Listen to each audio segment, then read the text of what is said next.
저는 뭐 아까도 말씀드렸듯이 모든 관공서에 가면 홍길동이 있잖아요. 여러 가지 의문이 있어요. 왜 홍길동은 샘플 이름이 되었나? 정말 궁금해요. 네네. 네, 사실 김 씨나 강 씨 이런 가나다 순으로 하면 네네. 앞에 오지 않을 이름이잖아요. 맨 뒤에 오는 이름인데. 근데 좀 체제 저항적인 인물이라서 그런 것도 있고. 공소에 안 맞는데? 쓰기에는 조금 애매할 것 같은데 어떻게 그렇게 정했을까? 일단 좀 찰지지 않나요? 홍길동? 길동? 이름이 좀 찰진 것 같아요, 저는. 뭔가 질감이. 근데 홍길동이라는 이름이 쓰여 있을 때 아무도 거기에서 상처받는 사람이 없는 거죠. 너의 이름 대신에 썼을 때 기분 나쁜 이름이 있을 수도 있고 아, 그치, 그치. 뭐야 이 사람이 뭔데 여기 이름이 써 있나 뭐 이럴 수도 있는데 홍길동은 한국인들이 약간 사랑해야 돼요. 네. 사랑하는 캐릭터여야지만 호불호라는 게 존재하지 않는 굉장히 너는 정실 부인의 자식이 아닌 첩의 자식. 두 번 다시 나를 아버지라 불러서는 아니 되느니라. 한마디로 말하면 정의의 도덕이라고 할 수 있지.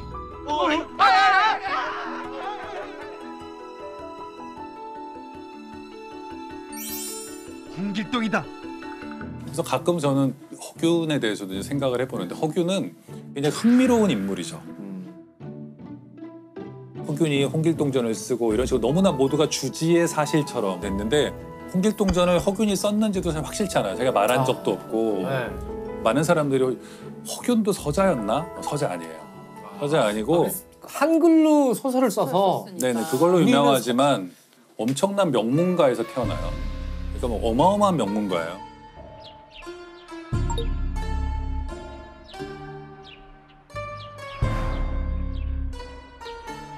허균은 아버지가 이제 동인이라고 해서 옛날에 뭐 동인, 서인, 남인 거기에 영수 정도 급이고 형도 큰형도 판서까지 해요.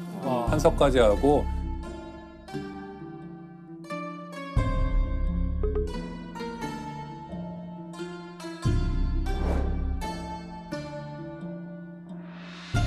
집안이 뭐 엄청난 집안에서 태어났는데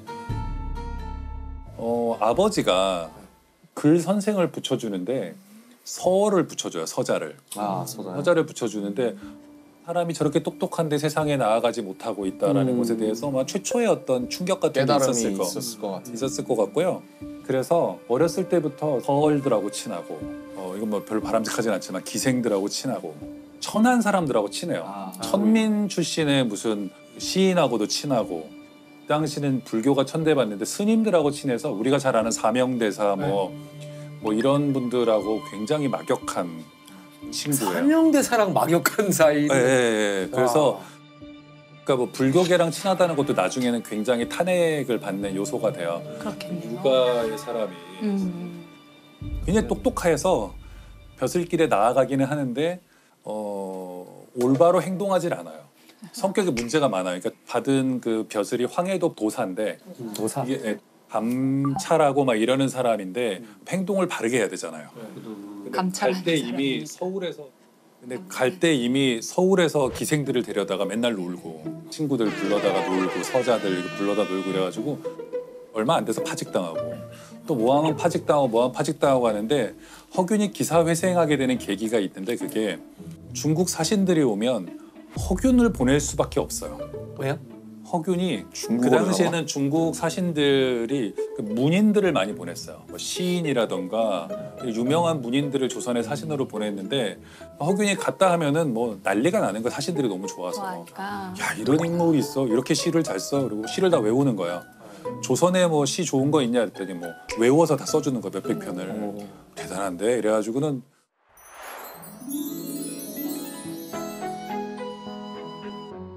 우리도 그렇잖아요. 어디 학교 갈 때 그렇죠. 다음 교수님한테 가면은 뭘 소개. 누구를 만나라 뭐 이렇게 하듯이 가면 허균이라고 있는데 꼭 만나는데 만나봐. 꼭 만나봐. 괜히 똑똑해. 잘 놀고 잘 놀고 아, 그렇지. 그것도 중요하지. 잘 노는 것도.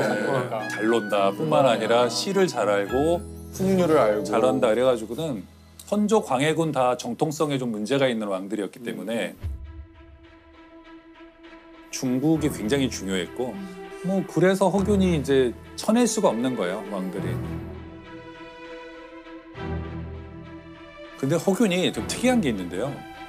광해군이 이제 좀 서자 출신이잖아요. 네. 그 자신이.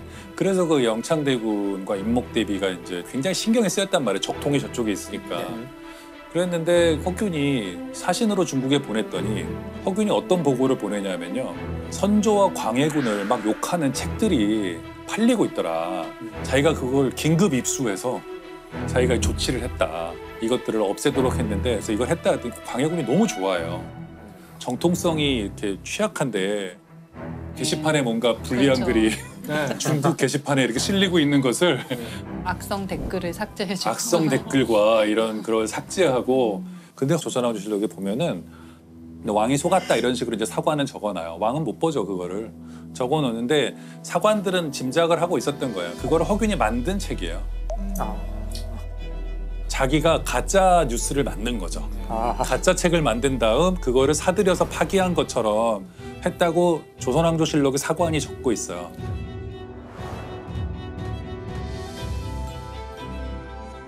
왕은 속은 거죠. 허균이 그런 걸 많이 해요. 또 뭐가 있냐면 임목대비를 폐비하자라는 그런 쪽에 서거든요. 임목대비는 광해군의 계모죠. 네. 그래도 엄마인데 어머니인데 어떻게 폐비이죠. 폐하냐. 그때는 여론 형성에 상소가 중요하잖아요. 네. 그래갖고 자기 집에 일종의 댓글 부대를 만들어요. 여론 형성을 막 하거든요. 밥을 먹여가면서 숙식을 제공하면서 빨리 써라 이것들아 이래가지고 폐비해야 된다. 자기의 뜻을 따르는 우리가 알던 허균이랑 너무 다른데 허균이랑? 선동가구나. 그 말로 글로 뭘 이렇게 여론을 굉장히 형성하는 위험한 인물이에요. 정의롭지도 않은 것 같고 들어보면. 홍길동전이는 문학 작품으로 보기보다는 뭐 선동용이었을 그렇죠. 가능성이 있다. 한글로 소설을 써서 그렇군요. 읽기 쉽게 백성들이 읽기 쉽게. 예. 이제 임진왜란이 지난 다음 쓴 거죠. 그렇죠. 끝나고. 그 최근에 임진왜란에 대한 어떤 책에서 본 것인데 한글을 저 위에 고위층에서는 사용하지 않았는데 한글을 그때 대규모로 사용한대요. 왜 사용하냐면은 그 통신을 보낼 때 그 중간에 이제 첩자들이 또는 일본군이 그걸 가로챌 수가 있는데 한문으로 쓰면은 다 읽어볼 수가 있는데 그렇죠. 한글로 써서 보내면은 이걸 훌륭한 모른다는 해독이 거예요. 안 되니까. 그래서 임진왜란을 지나면서 한글이 그 전하고는 굉장히 달리 널리 쓰이는 계기가 되고 한글을 통해서 우리 민족을 자각하고 그런 평가가 있더라고요. 그 선조도 자기 딸한테 보낸 한글 편지가 훈민정음 그 편지가 남아 있어요. 네, 잘 있었더냐, 뭐 나는 뭐 지금 고생하고 있다, 뭐 이런 거 써서 보내고 뭐 걱정하는 선조도 그러니까 쓸 수 있었다는 거죠. 그 왕도. 근데 이 허균이라는 인물은 실제로 영모에 가담했던 건가요? 네, 가담했던 것 같아요. 광해군 때에 영모에 가담해가지고 능지처참당하죠. 광해군을 치고 영창대군을 옹립하고 뭐 하여튼 이런 여러 가지 음모를 꾸몄어요. 서자들과 함께. 근데 광해가 우리가 생각할 때는 굉장히 똑똑하고 좋은 정치를 하던 임금이었는데 허균하고 잘 맞았을 것 같은데. 잘 맞았어요. 네. 광해군이 총애했거든요, 허균을. 그래서 허균이 쳐들어와서 임목대비만 죽이고 광해군한테 체제는 안 바꾸고. 그러니까 그렇게 하는 것을 묵인하려고 했다라는 광해군은 끝까지 좀 안 죽이려고 그랬는데 신하들이 빨리 죽여라. 결국에는 뭐 죽게 되었고. 그래서 허균이 의금부에 잡혀 들어갔을 때가 또 흥미로운데요. 조선왕조실록에 보면은 보통 이제 영모로 의금부에 잡혀 들어가잖아요. 네. 그럼 보통은 사람들이 친했다가도 다 외면하거든요. 모르는 사람이. 근데 허균의 경우만 특이하게 의금부의 그 감옥으로 천민 또는 무사 이런 사람들이 몰려와서 돌을 던지면서 막 시위를 해요. 허균이 무슨 죄가 있냐 살려내라 이래가지고 옥리들이 도망갔다는 얘기가 있거든. 의금부의 옥졸들이 도망가야만 했다는 정도니까. 강한 분들인데.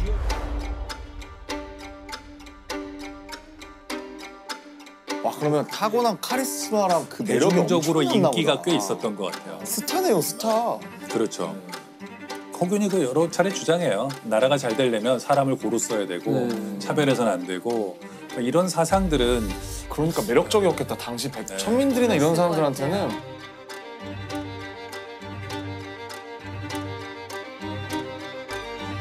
그러면은 그 허균 보면 이제 되게 입체적인 인물인데 어떤 시야에서 그리냐 그거는 이제 사실 어떤 감독이나 작가의 마음이니까 네네. 뭔가 첫 장면이나 뭐 첫 대사가 어떤 될 것 같으세요? 시작한다면 아무래도 집에 있다가 이렇게 역모로 발각돼서. 발각돼서 잡혀가는 장면, 아니면 뭐 죽기 직전의 장면. 죽기 직전에 할 말이 있다고 외치다가 죽었대요. 나도 할 말을 못 있다. 하고요. 네네. 그러니까 궁금하다. 할 말이 있다고 외치는 장면. 거기서부터 무슨 할 말이 뭔지 알아볼까 이러면서 과거로 돌아가서 이제 어린 똘똘한 허균부터 이렇게 나올 수도 있겠는데. 근데 생각해보니까 요즘 유행하는 그런 되게 아스트랄한 느낌으로 생각하면 할 말이 있어라고 끝나는 게 아니라 처참을 당했는데 눈을 뜨니까 어느 날 대통령의 아들로 태어난 거죠. 현대에서. 갑자기 네. 웹툰으로. 갑자기 이세계인가? 이러면서 이렇게 장르가 갑자기 바뀌게 될 줄. 갑자기 근데 이제 그 소설가 김영하로서가 아니고 영화 감독 김영하로서 네네. 자 그럼 캐스팅을 해야 되잖아요. 오. 자 어떤 배우를 캐스팅하실 건데요? 이 허균 역할, 이 변화무쌍하고 자유로운 영혼의 소유자. 진짜 어렵다. 갑자기 톰 크루즈. 톰 크루즈 할 말이 있어. 이러면서 한미 합작으로. 역사에 남긴 하겠네요. 홍길동이 백인이었을 수도 있잖아요. 그렇죠. 먼저 우리말을 배우고 그렇죠, 그렇죠. 농담입니다. 어떤 배우를? 글쎄요. 뭐, 자꾸 톰 크루즈 생각만 지워지지 않네. 영화로 만든다면 두 사람을 넣었으면 좋겠어요. 그러니까 어린 허균에게 홍길동이란 친구가 있는 거죠. 실존 비밀의 인물인가요? 친구. 그런데 이 둘이 자라나요. 국제적인 경험을 쌓고 있는 거예요. 홍길동은 돌아다니면서 도적질도 좀 하고 해적도 되고 이러면서 와요. 어느 시점이 돼서 허균은 이제 죽죠. 네. 죽으면 홍길동이 허균의 역할을 대신하기 시작하는 거예요. 얼굴도 비슷해야 되겠죠. 처음부터 왕자와 거지처럼. 그 허균이라는 인물이 굉장히 혼란스러운 인물이었거든요. 네, 캐릭터에 일관성이 없어요. 맞아요. 한마디로. 맞아요. 네. 두 명이었으면 그렇죠. 그래서 좀 더 납득이 가는. 두 명이다. 이런 면도 있고 저런 면도 진짜 있고. 허균은 놀기 좋아하고 기생하고 맨날 놀고. 네, 그리고 뭐, 새로운 것들에 호기심이나 탐구는 강했으나 비전을 국가관이라든지 갖는다거나. 그런 것들은 없었는데 그 양반이라는 신분을 획득하지 못한 허균의 친구가 네. 허균을 통해서 그 꿈을 실현하려고 그러니까 마지막에 이제 허균이든 홍길동이든 간에 능지처참 당할 때 멀리서 누가 이제 지붕 위에서 웃고 있는 거죠. 근데 허균인지 홍길동인지 모르고. 누가 누군지는 모르죠. 근데 제가 홍길동전을 저희 다 어렸을 때 이거 아마 내용을 까먹으셨을 수도 있을 것 같아요. 네네. 홍길동전은 홍길동이 그냥 마냥 정의롭기만 한 그런 인물이었나요? 홍길동이 이제 처음에 뭐 자기 아비라 부르지 못하고 네. 막 서장에서 네, 서론 그 받고 유명한 뭐 이런 얘기는 다 아시잖아요. 네. 근데 거기까지가 이제 재밌는 부분이고요. 근데 어이없는 부분도 많아요. 그 왕이 그 아버지를 설득해요. 네 아들이 지금 난리를 치고 있는데 좀 설득을 잘 해봐라. 뭐 그래가지고는 병조 판서직을 왕이 내려요. 홍길동한테. 그래서 홍길동이 도적을 막 하다가 왕이 병조 판서를 준다 그러니까 감사합니다. 그래서 읽다 보면 사실 어이없어요. 그랬다가 또 나중에는 울도고, 그러니까 오키나와 가서 이상국가를 세우고 이렇게 있다가 아버지가 돌아가세요. 그런데 또 아버지 돌아가셨다고 와서 3년상 치르고 막 그래요. 또 갑자기 전통에 갑자기 또 따르는 충효의 사상을 버리지 못한 영웅이에요. 허균처럼 정말 엄청 혼란스러운 네. 시대의 한계죠. 네. 그런 것도 있지 않나요? 저는 갑자기 드는 생각인데 그 여러 버전이 존재하지 않을까. 그래서 어떻게 보면 그 뒤에 누가 또 살을 또 붙이고 누가 또 붙이고 구전되면서 버전이 계속 이어져 가고 이렇게 끝나지 않는. 굉장히 설득력인데 네. 왜냐하면 홍길동의 판본이 엄청 많거든요. 그럴 것 같네요. 진짜 제일 설득력 있는 거예요. 독자층을 넓혀야 되기 때문에 그러다 보면 굉장히 양반도 되기 때문에 길을 잃은 분열적 작품이 나올 수밖에 없었다. 그렇죠. 그 김연아 작가님 평소에 조선왕조실록을 보시는 걸 좋아하신다던데. 상여 그런 것도 조선왕조실록에 기록돼 있어요. 조선왕조실록에 사관이 적고 있어요. 조선왕조실록에서 조선왕조실록에 보면은 보통 이제 역모로 의금부에 잡혀 들어가잖아요. 아 여러분도 다 보시지 않나요? 선생님 많이 보시죠? 저는 가끔 봅니다. 진짜요? 네. 왜냐하면 조선왕조실록에 한 항목으로 이렇게 키워드로 천문 이렇게 있어요. 그것 때문에 항상 일이랑 들어가는 관련된. 네, 저는 그런 고천문을 전공하고 있지는 않지만 재밌는 기록이 있어서 고천문이라는 분야가 있어요? 네, 공미술 고천문학이라는 같은 거구나. 분야가 따로 있어요. 조선왕조실록이 다 공개가 되어 있잖아요. 온라인에서 누구나 검색을 할 수 있기 때문에 가끔 들여다보면 네. 굉장히 재밌는 기록이 있고 그 조선왕조실록 이렇게 보시는 거예요. 되게 재밌어요. 여러분 들어가서 보시면 일단 지금은 구글에 조선왕조실록 이렇게 하면은 바로 이제 그 서비스로 홈페이지가, 들어가요. 있어요. 그리고는 그냥 뭐 코끼리 그렇죠. 이런 식으로 관련된 게 다 떠요. 검색이 너무 잘 돼요. 선생님 같은 경우 뭐 검역에 검시 관련한 것들 그 단어를 몇 개 넣으면 네. 문제가 됐던 이런 사안들 그거 재밌겠다. 이거 좀 괜찮은 것 같아. 그러니까 너 집에서 뭐해? 아, 나 조선왕조실록 좀 보고 싶다. 저는 약간 아니 그 약간 있어 보여. 그러니까 많이 있어 보이는데. 심지어 워낙 자세하게 쓰여 있기 때문에 전에 어떤 것도 봤냐면은 그 신윤복의 월하정인 네. 그렇죠.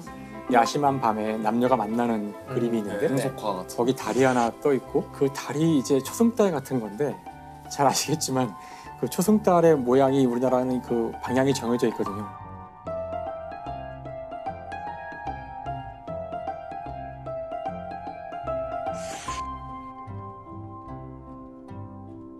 근데 그 그림의 방향은 전혀 엉뚱한 이제 모습으로 예, 이상하게 돼 있어서 굉장히 그림을 사실적으로 그린 사람인데 이런 거를 실수를 할 리가 없다. 만약에 이 그림이 신윤복이 있는 그대로를 보고 그린 거라면 월식일 때 그린 거다. 그래야지만 이런 모양이 나온다는 거예요.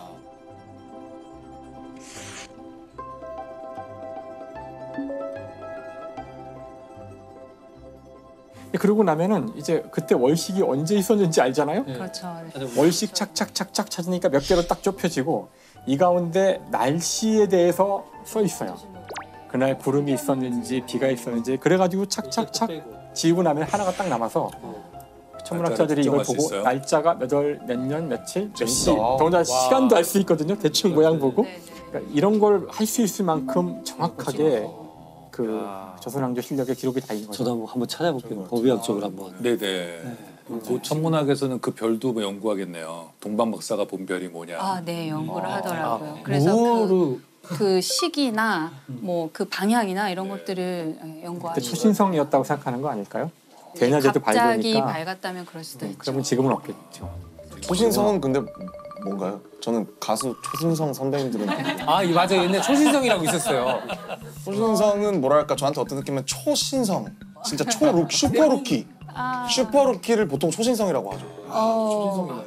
비슷한 개념인 것 같아요. 어떤 별의 마지막 순간인데요. 사실은 별의 뭐지? 슈퍼 신인이 아니에요? 그게 관점에 따라 달라요. 밤하늘에서 갑자기 밝은 별이 나타나는 거예요. 어떤 별은 마지막 순간에 아주 장렬히 폭발을 하면서 자기가 안에 갖고 있는 모든 연료를 다 태운 그 결과물을 훅 뿌리면서 죽어갔거든요. 그 마지막 순간에 엄청난 폭발이 일어나는 걸 우리가 아주 멀리서 나중에 보니까 보는 거구나. 네, 아주 희미하거나 보이지 않았던 별이 갑자기 밝아지는 것처럼 보이는 거죠. 그게 우리한테는 초신성. 갑자기 별이 나타난 것처럼 보이는 거죠. 그렇죠, 그렇죠. 없었으니까 슈퍼루키. 아, 그죠? 그냥 갑자기 어느 날 마른 하늘에 날벼락처럼 이런 갑자기 거구나. 그렇죠, 그렇죠. 여기 또 허균에서 시작해서 뭐 홍길동전 갔다가 초신성으로 갔다가 뭐 그러면은 그 허균으로 돌아가서 그 허균 영화를 내비게이션 좀 갖다 놔. 여기 자꾸 길을 잃어. 아니 내비게이션 처음 나왔을 때 몇백만 원씩 했어요 차에. 그래요? 내비가 몇 분만 했다고요? 그럼요. 그 처음에 있잖아요. 그 처음에 이제 옛날 뉴스를 보면 그런 게 있었어요. 그래서 그 홍길동 그 허균 영화를 자 이제 다시 이제 홍길동 맞죠? 미스터 왜 내비게이션 얘기를 하고 있지 미스터 우리가? 홍. 네. 허균을 보내봅시다. 그래서 허균 영화를 결국에 어떤 분들에게 추천하면 좋을까요? 많이 봤으면 좋겠네요. 철저한 상업 영화로. 지분이 많으신가 봐요. 아니 그게 아니라 뭐 인간의 어떤 다양한 이 레이어 성격에 이런 것들 알고자 하시는 분들이 보면 좋겠지만 많지는 않을 것 같아요. 근데 대부분 사람들은 허균 하면은 홍길동 전을 네. 떠올리기 때문에 네. 이 영화 속에서 홍길동 전이라는 것이 어떤 식으로 보여지는지가 되게 중요할 것 같아요. 그러니까 이것들을 어떻게 우리가 아는 홍길동을 어떻게 깨버릴 것인가. 그렇죠. 마블이나 이런 것처럼 조선의 이 슈퍼히어로 시리즈물로 만들어갈 수 있어요. 그래서 홍길동이 전우치도 만나고 임꺽정 나오고 어벤져스 걱정도 같은 알고 거. 보니까 슈퍼히어로인 거죠. 총집합. 걱정. 이순신도 사실 죽지 않았고 네, 죽지 않은 거죠. 슈퍼히어로인 거죠. 그래서 그런 슈퍼히어로들끼리 만나서 나중에 어벤져스로 왔다 갔다 하고.